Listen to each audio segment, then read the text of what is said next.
हरे राम राम राम हरे हरे, हरे कृष्ण कृष्ण कृष्ण हरे हरे. ब्रह्मानन्दं परमसुखदं केवलं ज्ञानमूर्तिं द्वन्द्वातीतं गगनसदृशं तत्त्वमस्यादिलक्ष्यम् एकं नित्यं विमलम् अचलं सर्वधी साक्षिभूतं भावातीतं त्रिगुणरहितं सद्गुरुं तं नमामि. नमामि सद्गुरु शान्तं सच्चिदानन्दविग्रहं पूर्णब्रह्मपरानन्देशम् आनन्दीवल्लभम्. सद्गुरु सच्चिदानन्दं केवलं करुणाकरं ज्ञानयोगेश्वरं वन्दे ज्ञानदेवात्मनात्मनाम्. अलङ्कापुरी पुण्यभूमि पवित्र तिथे नांदतो राजा सुपात्रो या आठविता महापुण्यराशी. नमस्कार माझा सद्गुरु ज्ञानेश्वराशी. सर्व संतांना वंदन, गुरुना वंदन, ज्ञानेश्वर माऊलींना वंदन. सर्व श्रोत्यांना वंदन करून आजच्या शिवगड अध्यात्म चॅरिटेबल ट्रस्टच्या ज्ञानेश्वरीच्या नित्य उपासनेला आपण सुरुवात करतोय. कालच्या चिंतनामध्ये 19 नंबरच्या श्लोकाचा विचार करायला आपण सुरुवात केलेली आहे आणि त्यातल्या 127 नंबर 128 नंबर या दोन ओव्यांच्या वरचं 7व्या अध्यायामध्ये विवेचन आणि निरूपण आपण चिंतन पाहिलेलं आहे. माऊलीने अधिक पूर्ण अनेक जन्मानंतर हे सगळं विश्व वासुदेव आहे अशी ज्याची धारणा झालेली असते तो महात्मा अत्यंत दुर्लभ आहे या अर्थाच्या श्लोकानं माऊली वर्णन करतात. माऊली त्याला कारणही सांगतात. इतक्या वर्षाच्या या कष्टाचं कोणतं कष्ट तो घेतो, कोणत्या संकटातून तो जात असतो. आपल्याला ही संकट येणार जर आपण अशाच या दाट झाडीतून, विषयाच्या दाट झाडीतून, कामक्रोधाच्या या साखळीमधून आपण जर जात असू तर यांना डावलून पुढे जात असू. चुकावनी आला पाडी सद्वासनीची का साधू मग साधू संगे सुभटा उजू सत्कर्माची या वाटा अप्रवृत्तीचा अवाटा डावलून या. अशी ही अप्रवृत्तीचा आडमार्ग ज्यानं काढून टाकलेला आहे आणि सत्कर्म करत सत्संगतीनं 3 गोष्टी त्यामध्ये सांगितलेल्या आहेत. एक म्हणजे साधूची संगती, दुसरा आहे सत्संग सत्कर्म आणि तिसरा आहे आडमार्ग आडवाटा निषिद्ध मार्ग डावलले पाहिजेत. या 3 गोष्टीचा विचार या ओवीमधून माऊलींनी केलेला आहे. फार सुंदर ओवी आहे. आपल्याला सुद्धा सत्कर्म करत राहिलो पाहिजे आणि तेही सत्कर्म कसे असायला पाहिजेत, वैराग्याने युक्त होऊन सत्कर्म केली पाहिजेत. सत्कर्म करताना कोणत्या प्रकारची कामना नसावी. जर कामना असेल तर ती कर्म सत्कर्म होत नाहीत, ती मलिन वासनेमध्ये मोडली जातात. म्हणून आपण विचार केलेला आहे की ती मलिन वासना जी असते ती पुन्हा पुन्हा त्याला कराव्या लागतात. म्हणून त्याला मलिन वासना म्हणलेलं आहे, अशुभ वासना म्हणलेलं आहे, कारण ती पूर्ण होणं अशक्य असतं आणि म्हणून त्या मलिन आहे. तर अशा मलिन वासनेचा विचार न करता जर सत्कर्म करायला लागला, वैराग्ययुक्त होऊन सत्कर्म व्हायला लागलं, साधूच्या संगतीमध्ये सत्कर्म व्हायला लागलं, गुरूंच्या उपदेशाप्रमाणे गुरूंच्या सेवेत असताना जर सत्कर्म व्हायला लागलं तरच तो पुढे पुढे पुढे जातो. एवढ्या अट्टी सांगितलेल्या आहेत, त्या लक्षात घेण्यासारख्या आहेत. म्हणजे त्यावर आपण ओव्या 2 पाहिलेल्या होत्या माऊलींच्या. ही माऊलींनीच बोललेल्या आहेत. 18व्या अध्यायामधल्या ओव्या असाव्यात त्या की येण्याची परिसंतास व्यवस्था योग ज्ञानी पैसता गुरुचरण उपासिता वैराग्यशी येण्याची सत्कर्मे अशेशी अज्ञान विरमी जयाचा अहम विश्रामे आत्मरूपी. त्याला फायदा काय होतो तर त्याचा अहंकार निघून जातो. काम क्रोधाना त्यानं चुकवलेलं असतं. हे फक्त मनानं गेलेल्या रस्त्यानं चालणार नाही, आपली बुद्धी वापरून चालणार नाही. शास्त्राची बुद्धी, संतांची बुद्धी वापरायला पाहिजे आणि ती बुद्धी फार दुर्मिळ आहे, त्याला सद्वासना म्हणतात. अशी संतांची बुद्धी वापरणं फार दुर्मिळ आहे. आणि इथं म्हणतात की असा अप्रवृत्तीचा निषेधाची गोष्ट टाकून द्यावी आणि वाटचाल करत राहावं. ही महत्वाची गोष्ट माऊली आपल्याला या ओळीमधून सांगतात. पुढं आणखीन वर्णन काय केलंय आपण पाहूया. आणि जन्मशतांचा वाहत वना देवी असतेची या नलेची वाहना तेत फळ हेतूचा उगाना कवणू चाळी. तो कसा जातो बघा, ज्ञानी उगीच होत नाही, तर पुढे पुढे जात असताना शेकडो जन्मामध्ये तो भक्ती कर्माची वाटचाल करत जन्म शताचा वाहना तेवी अस्तेची अनलेची वाहना. म्हणजे अस्ता शब्दाचा अर्थ आहे आशा, फलासक्ती. त्या फलासक्तीच्या वाहना पायात न घालता, शब्दाचा अर्थ आहे कुठल्याही प्रकारची कामना न ठेवता निष्काम कर्माद्वारे फळ हेतूचा उगाना कवन चाळी. आशाला असंजाला कोणतीच आसक्ती उरलेली नाही, तर तो फळ हेतूचा म्हणजे त्याला स्वर्गसुखाची इच्छा तरी का व्हावी. ज्यानं पायात ते चप्पलच घातलेलं नाही, कोणतं तर फळासक्तीचं, आणि शेकडो जन्मामध्ये तो वाटचाल मात्र करतो. जन्म शतांचा वाहत म्हणा तेवी अस्तेच्या न लेची वाहना. अस्तेच्या वाहना तो पायात घालत नाही. अस्तेची वाहन शब्दाचा अर्थ आहे आसक्ती न ठेवता वाटचाल करत असतो. मागच्या ओळीमध्ये आपण जी सत्कर्म बघितली, ती सत्कर्म कशी असायला पाहिजेत, अनासक्त वृत्तीनं केलेली सत्कर्म असली पाहिजेत, त्याला सत्कर्म म्हणतात. आणि इथं तेच शब्द वापरतात, तेवी वस्तीची नलीची वाहना. कुठल्या प्रकारच्या आसक्तीच्या वाहना तो पायात घालत नाही, म्हणजे अनवाणी वाटचाल करतो. एवढं मोठं वृत्त त्यानं घेतलेलं आहे, उगीच तो महात्मा होत नाही. तर ते महात्मा होण्याला कारण आहे जन्म शतांचा वाहत म्हणा, शेकडो जन्मात असं त्यानं कार्य केलेलं असतं, एका जन्मात नाही. म्हणजे हा भक्ती मार्ग आहे, ज्ञान मार्ग आहे, तो किती दूरचा आहे हे आपल्या लक्षात येईल. आपल्याला वाटतं एखाद्या व्यक्तीनं जीवनमुक्त झालेल्या व्यक्तीकडे पाहून वाटतंय बघा यांना कसं ह्या जन्मात मुक्ती मिळाली. नाही, शेकडो जन्माची बहुत सुकृताची जोडी, म्हणून विठ्ठल आवडी असं माऊली बोलतात. जन्मोजन्मी आम्ही बहुपुण्य केले, तेव्हा या विठ्ठले कृपा केली, असं नामदेव महाराज म्हणतात. आता या सगळ्या संतांच्या उक्त्या आणि वचनं लक्षात घेतली तर आमची वाटचाल जी आहे तो वाटचाल खूप दूरची आहे, हे आपण समजलं पाहिजे. दूरचं म्हणावं नाहीतर जवळची म्हणावी. काय अचानकपणे काहीतरी क्लिक झालं तर अचानकपणे ही सगळीच वाटचाल संपून जाईल.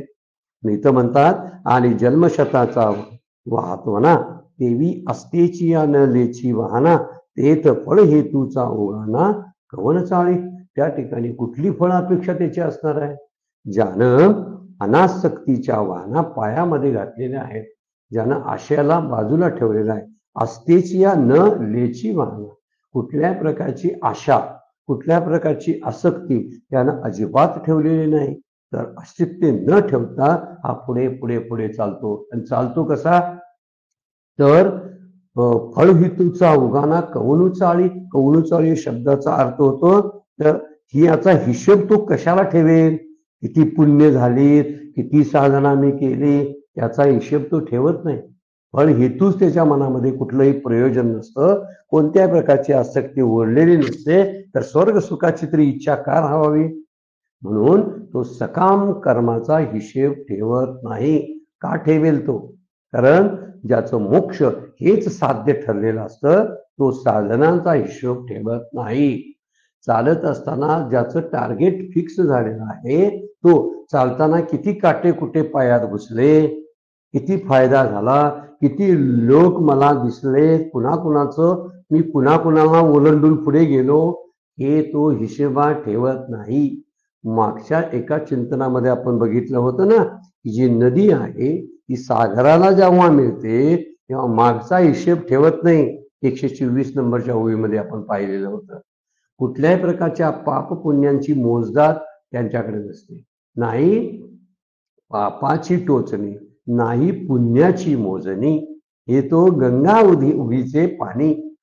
हा सुंदर अभंग आहे, हे तो सैरभनाथांचा अभंग आहे, फार सुंदर आहे. आणि त्यामध्ये ते बोलतात नाही पुण्याची मोजणी, नाही पापाची टोचणी, हे तो गंगा ओघाचे पाणी. गंगेच्या ओघा प्रवाहाचं जसं पाणी असतं तसं त्याला पापाची टोचणी सुद्धा नसते. इतकी पाप मी केली, इतकी पुण्य मी जमवलीत, या पुण्याचा हिशोब सुद्धा नसतो. का ठेवील तो, असं माऊली म्हणतात. फळ युताचा उगाना कवनू चाळी.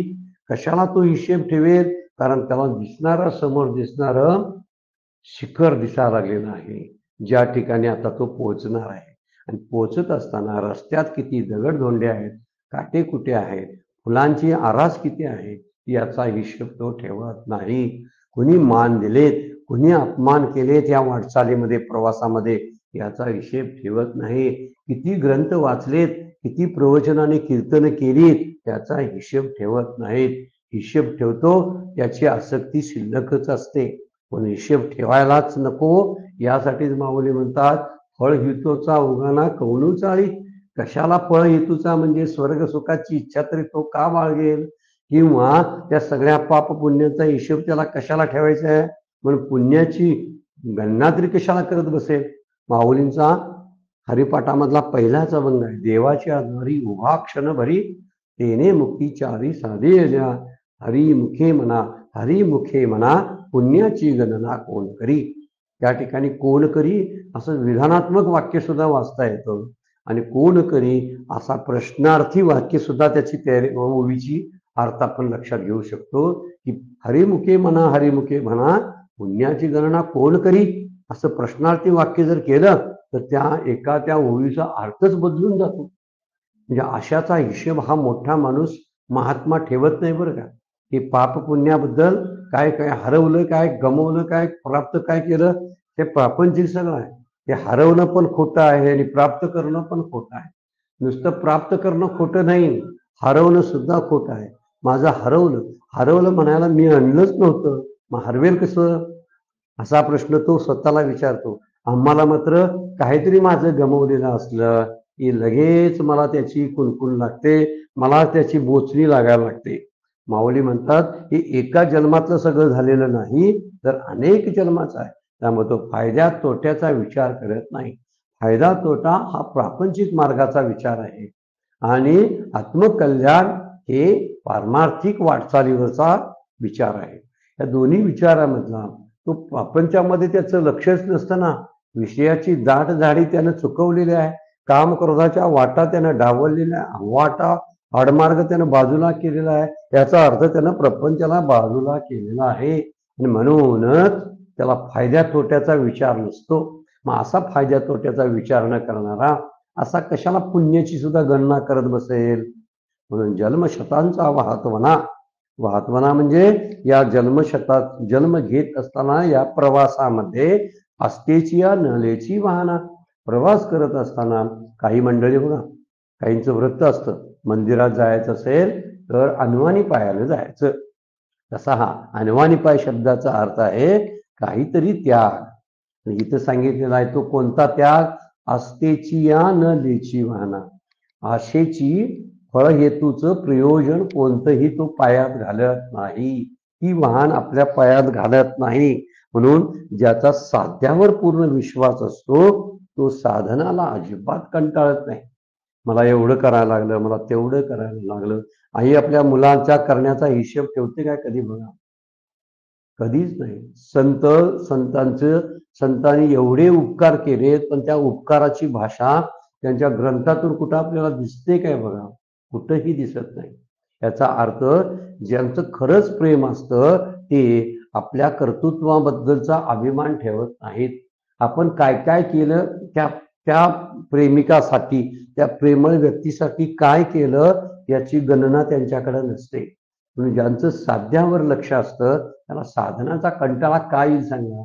आणि कंटाळा हा शब्दच नसतो, कारण त्याचं लक्षच साधनावरती असतं.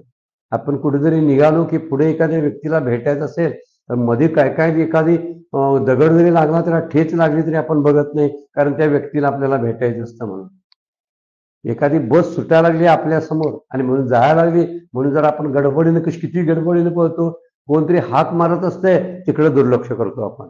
पायात काहीतरी अडकेल याच्याकडे लक्ष नसतं, तर एवढ्या गडबडीनं का? तर बस पकडली पाहिजे. तसं याचं असतं, त्याचं साध्यावर लक्ष असतं. आणि साध्य हा मोक्ष, ज्ञान साध्य आहे, भक्ती हे साध्य आहे. ज्याचा साध्यावर पूर्ण विश्वास बसलेला असतो ना, तो या साधनेच्या गोष्टीची अडचण, साधनेचा कंटाळा कधीच करत नाही, त्याला कंटाळत नाही. त्यामुळं एका जन्मात समजा जर भगवत प्राप्ती झाली नाही तर तो निराश होत नाही. कारण निराश होऊन काही माणसं सत्कर्म बंद करतात आणि ही माणसं म्हणायची सकाम असतात. ज्यांची भक्ती सकाम असते ना, ज्यांची भजने भोगासाठी, माऊली बोलतातच, ज्यांचं भजन हे फक्त भोगाच्या प्राप्तीसाठी असतं, त्यांच्यासाठी हे उपयोगाचं नाही. महात्म्याचं वर्णन जे आहे त्यांच्यासाठी ते उपयोगाचं येणार नाही. त्यामुळे एकाच जन्मात समजा जर भगवत प्राप्ती झाली नाही आणि साधनेला जर अपयश आलं तरी सुद्धा तो आपली साधना बंद करत नाही, सत्कर्म बंद करत नाही, सत्संगामध्ये जाणं बंद करत नाही, विषयातले दोष पाहणं बंद करत नाही. रोज विषयात दोष पाहायचे, सत्कर्म करत राहायचं, सत्संगामध्ये राहायचं. या सगळ्या गोष्टी एवढ्या करत आपण जर गेलो तर इथं म्हणतात माऊली, तर तो निराश होत नाही.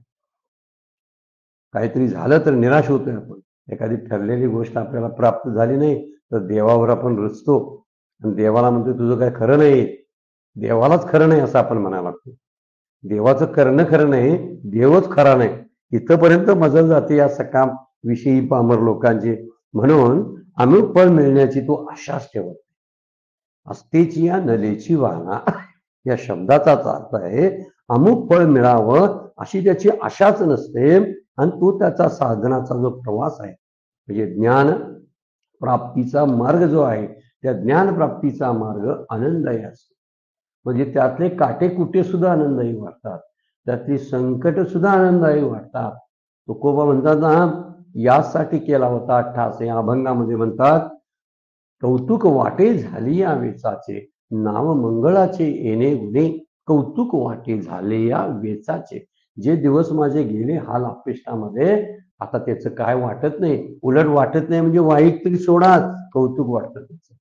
का मी मला एवढा लोकांनी त्रास दिला, माझी साधना करताना हेही अडचणी आल्या, त्या सगळ्या गोष्टी तिथं संपून जातात जेव्हा तो एका पॉइंटवरती एका केंद्रावर येऊन पोचतो. तेव्हा अमुक फळ मिळावा अशी त्याची आशा नसल्यामुळं त्याचा आनंद प्रवास आनंददायी असतो.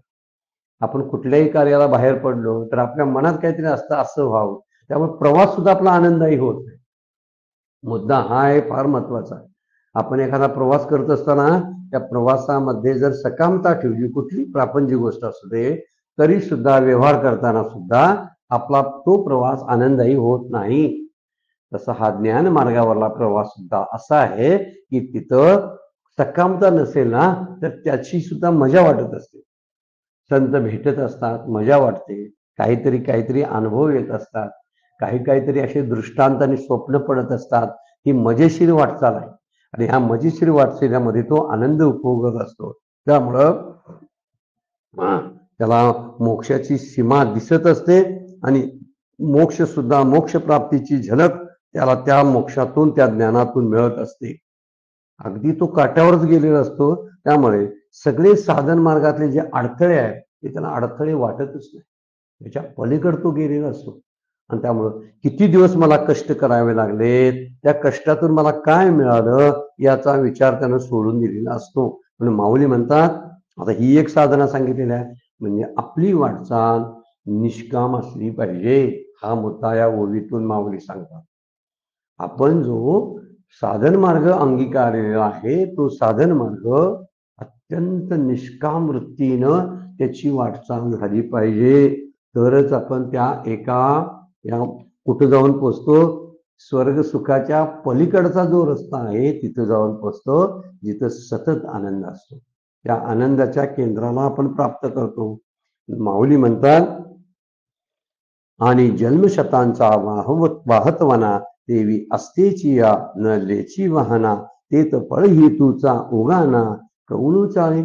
फळ हेतूचा उगाना म्हणजे फळ हेतूचं जे मोठेपण आहे ते फलप्राप्तीच्या साधनेचा हिशेब कोण ठेवेल. उगाना म्हणजे हिशेब, किंवा उगाना म्हणजे ते कन्सिडर करणं, लक्षात घेणं की मला काय मिळालं, काय गमवलं, याचा उगाना, फळ हेतूचा उगाना कौणू चाळी.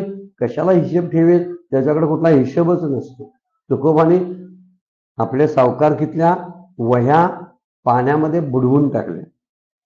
माझे सद्गुरू डॉक्टर काकांनी आपल्या पेशंटची जी उधारी होती पूर्वीची, जेव्हा त्यांनी व्यवसायाचा त्याग केला आणि व्यवसाय सोडल्यानंतर त्यांच्या ज्या उधारी होती पेशंट कडून येणारी त्या वह्या जाळून टाकल्या.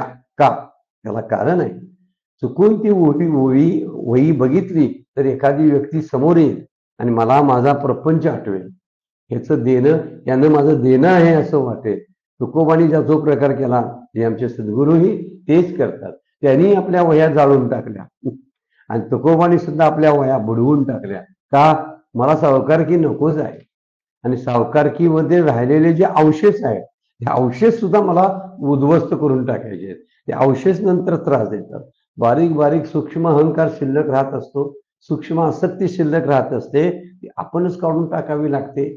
मागील यायचा सगळे दोर कापून टाकावे लागतात, म्हणजे मागील यायची इच्छा होत नाही. त्यामुळे प्रपंचाकडले दोर कापून टाकण्याची हिंमत आपल्याकडे असायला पाहिजे. त्यामुळे प्रपंचाशी डिस्कनेक्ट होणं हे अत्यंत होणं फार महत्वाचं आहे. म्हणजे त्यापासून आपण ही डिटॅचमेंट फार महत्वाची आहे.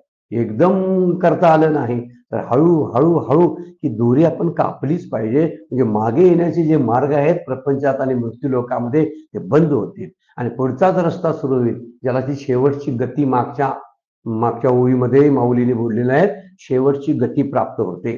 आता ही शेवटची गती शब्दाचा अर्थ आहे तो मोक्ष प्राप्त होतो आणि तो मोक्ष, तो आनंद त्याच्या समोर दिसत असतो. त्यामुळं क्षुद्र गोष्टी ज्या आहेत प्रपंचच क्षुद्र आहे आणि अक्षुद्र असल्यामुळे, क्षुद्र म्हणजे ज्याचा विचार करायची गरज नाही असा तो प्रपंच आहे. पण आम्हाला केल्याशिवाय राहत नाही म्हणून आम्ही प्रपंचातच राहतो. प्रपंचाचा विचार अत्यंत कमी दर्जाचा आहे. म्हणून प्रपंचातले जर अडचणी, दोष, दुःख रूपता जर पाहिली तर त्याच पाहण्यामुळं आपली साधना सोपी होईल. माऊली म्हणतात की त्यानं मागचे सगळे दोर कापून टाकलेले असतात, मागचे विचार टाकून दिलेले असतात, मागच्या नात्या गोत्यांना त्यानं छेद दिलेला असतो, कापून टाकलेले असतात. ती प्रारब्ध आहे तोपर्यंत ती नाती आहे म्हणायला असतात. आहे म्हणायला वडील, आहे म्हणायला मुलगा, आहे म्हणायला पत्नी, आहे म्हणायला नवरा, एवढंच. का? ते शरीर आहे म्हणून. बाकी त्यानं मनातून हे सगळे दोर कापून टाकलेले असतात आणि म्हणूनच तो पुढच्या प्रवासाला असा कसा तर अनवाणी, म्हणजे अनवाणी शब्दाचा अर्थ आहे निष्कामद्वारे तो बाहेर पडतो. हेत फळ हेतूचा अवगाना कवन चाळी. 130 नंबरची ओळी. ऐसा शरीर संयोगाची या राती माझी धावता सडिया आयती तव कर्मक्षयाची पाहती पाठ झाली. काय सुंदर ओळी टाकली बघा माऊलीने. मनुष्य शरीरा संबंध रूपी रात्रीच्या वेळी एकटा अपरिग्रही होऊन लांबच लांब धावत असताना माझी धावत सडिया आयती तोच. काय झालं? पापाच्या म्हणजे कर्मक्षयाची उजाडलेली पहाट झाली. कर्मक्षय झाला, सगळी कर्म संपली. या असंच धावत म्हणजे नरदेहाशी संबंध हीच रात्र इथं मांडलेली आहे. शरीर संयोगाची या रात्री. जेव्हा माझा शरीराशी संयोग होतो तेव्हा अज्ञानाच्या रात्रीला सुरुवात झाली म्हणून समजायचं. दुःखांच्या सगळ्या त्या शृंखला सगळी सुरू झाली म्हणून समजायचं. दुःखाचं दुष्ट चक्र सुरू केव्हा होतं तर शरीराचा संयोग झाल्याबरोबर. जीव जेव्हा शरीर धारण करतो तेव्हा आपणच शरीर आहे असं मानतो, काही वेळा आपणच जीव आहे असं मानतो. म्हणजे या संयोगातून फक्त अंधकारच वाटणीला येतो. त्यामुळे नरदेहाशी असलेला संबंध म्हणजे हीच रात्र आहे असं माऊली म्हणतात. म्हणून नरदेहाच्या संघाने तो सडिया शब्द फार सुंदर वापरला.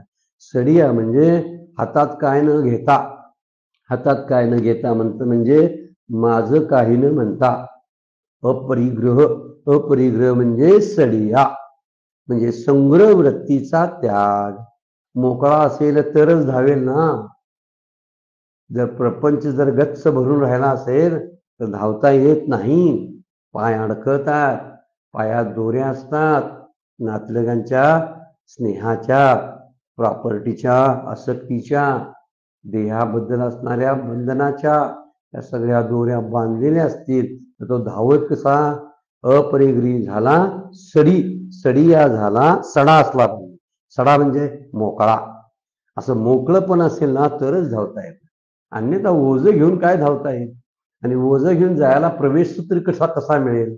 तिथे एंट्रीच आहे ना ती ओझ्या रहित आहे. मोक्षाच्या या मंदिरामधला जो प्रवेश आहे तो कसा आहे, ओझं टाकून येणाऱ्यालाच प्रवेश आहे. आणि म्हणून इथं म्हणलेलं आहे अपरिग्रही होऊन. आणि शरीराच्या संयोगाची रात्र जी आहे ती रात्र सुद्धा बाजूला सारून, म्हणजे जो धावत राहतो नरदेहाच्या संघात असतो, नरदेहात असतो पण अपरिग्रही असतो.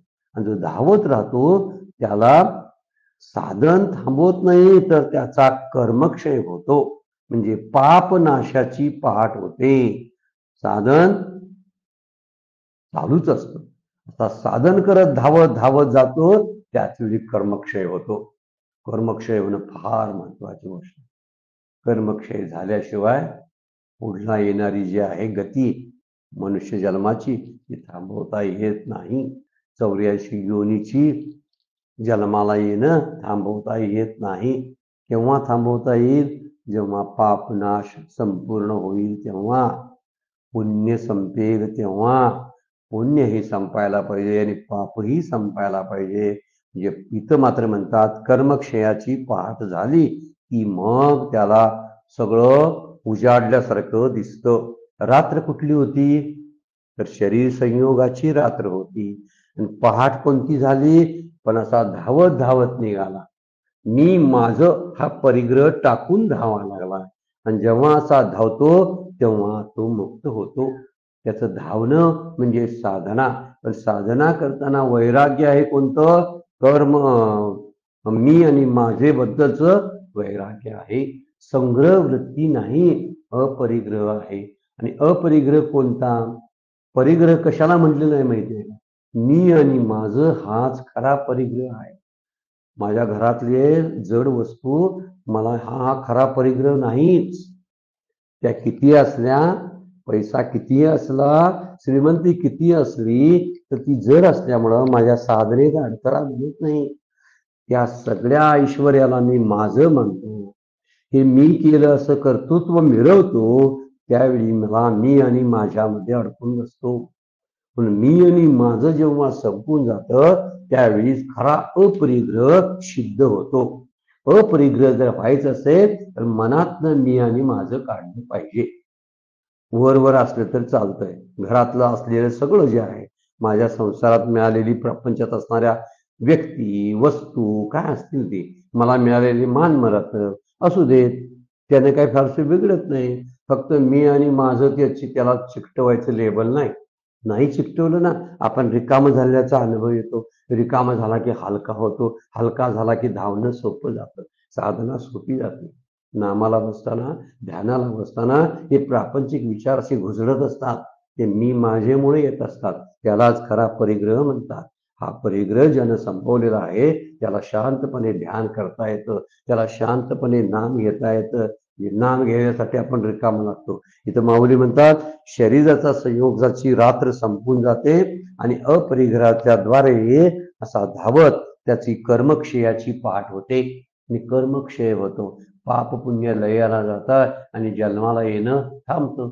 जन्माला कशामुळे येतं, वासनेमुळे येतं. आणि वासना जर संपून झाली तर त्यालाच कर्मक्षय म्हणतात. वासनेमुळेच कर्म घडतात, कर्मामुळेच जन्म प्राप्त होतो, कर्मामुळेच प्रारब्धाने संचित तयार होत असतं. मग कर्मच नसतील तर प्रारब्धाने संचित तयार का होईल. प्रारब्धाने संचित नसेल तर जन्माला काय येईल तो, त्याचा जन्म मरण संत म्हणून म्हणलेला आहे पहाट झाली, उजाडलं म्हणजे ज्ञानोदय झाला. आणि त्यामध्ये त्यांना कळालं की शरीराच्या द्वारे निष्काम कर्माने चित्तशुद्धी होऊन त्याचं संचित संपून जातं. चित्तशुद्धी झाली की काय इच्छा राहत नाहीत. चित्त शांत झालं की साधना अगदी मनापासून करता येते. त्यामुळे देहाचा संबंध आल्यामुळे झालेल्या त्या अज्ञानरूपी रात्रीच्या अंधकारात तो एकटाच धावत असतो. सडा शब्द एकटा या अर्थानं बरोबर आहे. सडा म्हणजे अपरिग्रही आणि दुसरा अर्थ एकटाच धावत असतो, तेव्हा सहजच त्याला त्याच्या पूर्वजन्मातील कर्माचा क्षय होऊन ज्ञानाचा उदय होत असतो. म्हणजे काय होतं? तर ज्ञानाचा उदय शब्दाचा अर्थ आहे आत्मज्ञानाची प्राप्ती होते. ही हजारो मनुष्य जन्माच्या शेवटी घडू शकतं. बहुनाम जन्मनामंती, शेवटचा जन्म जो आहे त्या शेवटच्या जन्मातच हे घडू शकतं. मागच्या वेळा आपण बघितलं होतं ना, एक दगड फोडायला 100 ठोके मारावे लागतील हातोड्याचे, परंतु जे 99 ठोके संपतात ते त्याचे 99 जन्मासारखे आहे. 100वा ठोका पडला की दगड फुटला. आता ह्या 100व्या ठोक्यानं फुटला की 99 ठोके सुद्धा उपयोगाचे होते. दोन्हीही महत्वाचे आहेत. तर इथे विचार केला, मागचे जन्म सुद्धा साधनेच्या साठी साधन काळ म्हणून उपयोगाचे होते आणि आत्ताचा जन्म हा तर महात्मा झालेला आहे तो, तर आत्ताचा जन्म हा त्याला मुक्तीसाठी उपयोगाचा येतो, आत्मज्ञानासाठी उपयोगाचा येतो. मागच्या अनेक जन्मामध्ये आत्मज्ञानाच्या प्राप्तीसाठी तो धावत राहिला. शरीराची संगत होती, पण शरीराची रात्र संपली आणि शरीराच्या रात्रीतून बाहेर पडून ही पहाट झालेली आहे कर्मक्षयाची आणि कर्मक्षय होतो, परंतु शरीर संयोगाने होणाऱ्या रात्रीत विश्रांती तो घेत नाही. खरी गोष्ट ती आहे. शरीराचा संयोग झाला की रात्र होते, रात्र झाली की विश्रांती घ्यावी लागते की नाही, पण तो विश्रांती घेत नाही. विश्रांती न घेता धावता सडिया आयती असा शब्द वापरलाय माऊलीने. तो धावत राहतो म्हणजे काय? सत्कर्म निष्काम कर्म करत राहतो, सतत साधनेमध्ये रत असतो शरीराचा संयोग होऊन, म्हणून त्याला आपल्या शरीराची अडचण वाटत नाही. उलट शरीराचाच उपयोग या सगळ्या गोष्टीसाठी तो करत असतो. त्यामुळे सत्कर्माने अभ्यासातील आणि साधनेतील आपल्या अडथळे सुद्धा दूर होत असतात. म्हणून धावतो या शब्दाचा अर्थ आहे तो निष्काम कर्म करत जातो. मग निष्काम कर्म करत असताना त्याला शरीर उलट उपयोगाचं पडतं. पण त्या शरीराच्या या संयोगाच्या रात्रीच तो विश्रांती घेत नाही, तर तो सतत धावत असतो. पण हे धावणं परमेश्वर प्राप्तीसाठी आपलं असलं पाहिजे. आत्ता आमचं धावणं जे आहे ते विषयाच्या प्राप्तीसाठी आहे. आभासी सुखासाठी आपण धावत असतो. धावण्याचं प्रयोजनही माहीत नसतं, तरीही आपण धावत असतो. हे जेव्हा कळेल तेव्हा आपण या शरीराची पण आपल्याला अडचण होणार नाही आणि हळूहळू आपला कर्मक्षय होईल. कर्मक्षय होतो या शब्दाचा अर्थ आहे निष्काम कर्मानं चित्त शुद्ध होतं आणि निष्काम उपासनेमुळं चित्त शांत होतं. यालाच कर्मक्षय म्हटलेलं आहे. कर्मक्षयाचा अर्थ हाच होतो. एकदा चित्त शुद्ध आणि शांत झालं की मग मोक्षाचं द्वार खुलंच होतं. पण जोपर्यंत ते होत नाही तोपर्यंत या शरीराच्या द्वारा आपल्याला धावावंच लागतं. पण शरीराचा वापर कशासाठी करावा? कर्मक्षयासाठी करावा. शरीरातून होणारी ती कर्म कशासाठी करावीत? तर ती कर्माचा क्षय करण्यासाठी असावी. जर असं वाक्य विचार करण्यासारखं आहे. कर्म करायची कर्माच्या नाशासाठी. गंमतशीर गोष्ट आहे. येण्याची शरीरे शरीरा येणे सरे. शरीरात यायचं, पण शरीरात यायला लागू नये यासाठी शरीरात यायचं आहे. म्हणजे मोक्षच प्राप्त करायला शरीरामध्ये यायचं आहे. अन्य कुठलंही कारण त्याचं नाही. आणि म्हणून तो सत्कर्म करत चित्तशुद्धी होऊन चित्त शांत होऊन मोक्षाला प्राप्त होतो आणि पापांच्या नाशाची पाठ होते. चित्तशुद्धी याचा अर्थ पाप पुण्याचा नाश आहे. त्यामध्ये पापाची आठवण नसते, पापाची बोचणी नसते आणि पुण्याचं आठवण नसते. पापाच्या नाशाची पाठ होते आणि त्याच वेळी उषःकाल होतो. पुढे आता उषःकाल पुढच्या ओळीमध्ये माऊली सांगणार आहेत. तो उषःकाल म्हणजे उषःकाल होणंच फार गरजेचं आहे. जेव्हा असा आपल्या जीवनामध्ये उषःकाल होतो म्हणजे सद्गुरूंच्या प्राप्तीचा उषःकाल ज्याला म्हणतो, तो गुरुकृपेचा उषःकाल शेवटी होतो. सद्गुरू शेवटीच कार्य करत असतात. चित्तशुद्धीसाठी लागणारे प्रयत्न जे आहेत आपल्याला करावे लागतात. सद्गुरू या ठिकाणी हस्तक्षेप करत नाही. सद्गुरू फक्त आपलं मन आणि विक्षेप घालवतात आणि मन आणि विक्षेप जाणं म्हणजे बहुतेक चित्तशुद्धी होणे. आता राहिला प्रश्न आवरणाचा. तो आवरणाचा प्रश्न भगवत कृपा किंवा सद्गुरु कृपेच्या द्वारे आवरण नष्ट होतं. तिथंच त्यांचं खरं कार्य आहे. सद्गुरूंचं कार्य जे आहे ते आपण त्यांना काय करूच देत नाही. करू का देत नाही? ज्या ठिकाणी ते बसलेत आम्हाला सोडवायसाठी तिथपर्यंत आम्ही पोहोचतच नाही. ते बसलेत वाट बघत. आणि ते तिथपर्यंत पोहोचायचं या शब्दाचा अर्थ आहे की आपली साधनेद्वारे वाटचाल चित्तशुद्धीच करून घेत नाही आपण. या पुण्याच्या स्मृतीतून आणि पापाच्या टोचणीतून आपण बाहेरच पडत नाही. व तिथपर्यंत रस्ता आपण पूर्णच करत नाही. म्हणूनच ते वाट बघतात पण आपणच तिथपर्यंत जात नाही. म्हणून मी काय करायला पाहिजे? माझं मन विक्षेप घालवायला सद्गुरूंचा वापर करून चालत नाही. मन विक्षेपासाठी भगवंताला बोलवायचं नाही. मन विक्षेप स्वप्रयत्नानं घालवायचे. स्वप्रयत्नाने या शब्दाचा अर्थ आहे तर कठोर अशा साधना नाम ध्यानादी साधना करून मन आणि विक्षेप घालून चित्त शुद्धी करायला पाहिजे. मन गेला की चित्त शुद्ध होते. विक्षेप गेला की चित्त शांत होतं. आता राहतं आवरण आणि हे आवरण आहे ते आपण काढण्यामध्ये आपली एवढी पात्रता नसते. आवरण कधीही साधनेनं जाणार नाही, चिंतनानं जाणार नाही, विचारानं जाणार नाही. मग कशानं जाणार? तर मी माझी पात्रता कमवल्यामुळं ते जाणार आहे. मी हे मन आणि विक्षेप घालवले, शुद्ध आणि शांत चित्त केलं तर आता सद्गुरू वाटच बघतात. आता हा पहाट झालेली आहे आणि हा आलाय, आता याचं भलं केलंच पाहिजे. आता याला हा सोडवलाच पाहिजे अशी आपल्यावरती कृपा होत असते. फार आपल्यासाठी अत्यंत हा नाजूक पण गरजेचा आणि उपयोगाचा विषय आहे. म्हणून हा विषय आपण विचारात घेणं फार गरजेचं आहे की आपण काय करतो की चित्तशुद्धी चित्तशांतसाठी सुद्धा देवाची आराधना करत असतो. देवाची आराधना करावी बरोबर आहे, पण देवाची आराधना ही निष्काम पद्धतीने केली तरच चित्तशुद्ध होतं. आम्ही कामनिक होतो. हजारो इच्छांचं भांडार आमच्या अंतःकरणाच्या कोठारामध्ये पडून राहिलेलं असतं. त्या इच्छा एक संपतात तर दुसऱ्या 10 इच्छा येऊन त्यात पडतात. कशाने संपेल ते? त्यामुळे चित्ताचं रिकाम पण आपल्याला अनुभवताच येत नाही. चित्त शुद्ध होत नाही आणि शुद्ध न झालेलं चित्त शांत कधी होणार नाही. शांत कधी होतं? शुद्ध झालं तर. कळकळाट बंद झाला की मग पाणी कसं शांत होतं तसं शांत होणं आहे. तर हे शांत जेव्हा होतं म्हणजे जेव्हा मन जातो तेव्हा चित्ताची शुद्धी झालेली असते. आणि जेव्हा शांत होतं, विक्षेप जातो तेव्हा चित्त शांत होतं. मन आणि विक्षेप काढायची जबाबदारी आपली आहे. त्याला साधना म्हणतात. नाम घ्यायचं त्यासाठी, ध्यान करायचं त्यासाठी, समाधीचा अभ्यास करायचा त्यासाठी, शास्त्राचा अभ्यास करायचा त्यासाठी, दान धर्म तप यज्ञ क्रिया सगळ्या करायच्या त्यासाठी. ह्या भगवंत प्राप्तीसाठी नाही, कारण तो प्राप्तच आहे. मग त्याच्यासाठी साधना करायची असते काय? नाही. पण त्यासाठी साधना नाही, वाट पाहायची असते. पण वाट पाहायची म्हणजे कुठं जाऊन? जिथं ते बसलेत आपल्याला ज्ञान द्यायला तिथं जायला पाहिजे आपण. आणि तिथं जाणं म्हणजे चित्त शुद्धी आणि शांतद्वारे मन विक्षेप घालवून प्रवास करणं आहे. ते तिथपर्यंत पोहोचणं आहे. ज्यावेळी आपण तिथं पोहोचतो त्यावेळी माझं आवरण नष्ट करायचं करून टाकतात ते. उलट आपोआपच ते आवरण जातं. याला सद्गुरु कृपा, खरी कृपा त्याला म्हणायची ज्यांचं आवरण नष्ट झालं.